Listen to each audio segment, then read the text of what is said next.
Hi, Joey Ford, 44 Smith Street, founder and leader of Parent Data Force.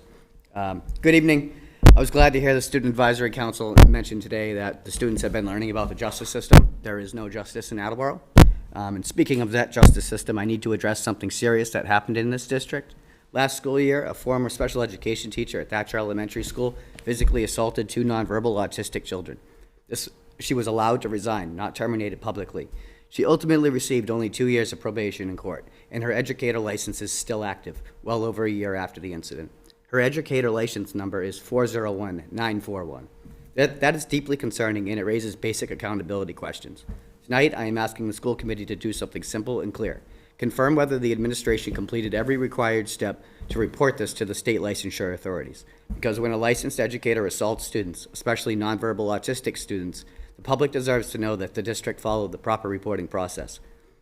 The criminal case docket number is 2434CR002765. I also want the committee and the public to understand this. The public docket does not fully capture the important facts that were stated in open court during the probable disposition hearing. I attended that court date. I heard the agreed facts being read out loud. Those facts included a timeline that matters because it helps answer questions about how this situation was handled and what happened inside the school that day. That timeline has not been completely explained to the public. So I ordered the transcript of that hearing, and I want to be clear about why.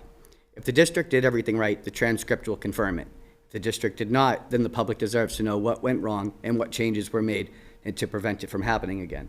This is not about relitigating the criminal case. The court handled that. This is about public accountability inside the district. What was known and when.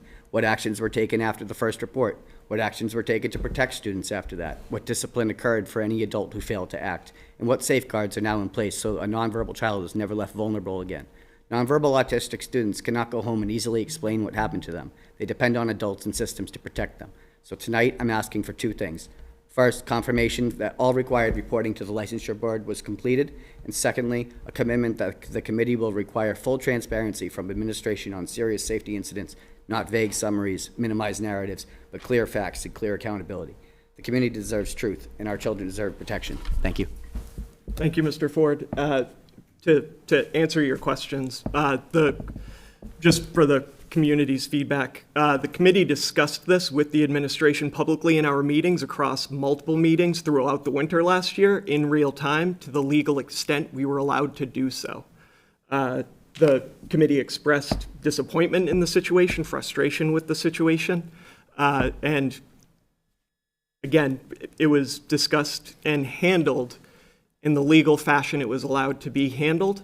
The district does not oversee licensure. That is something that is handled by DESE. So that's something that would be outside of the district's purview. Is there anyone else that would like to address the committee?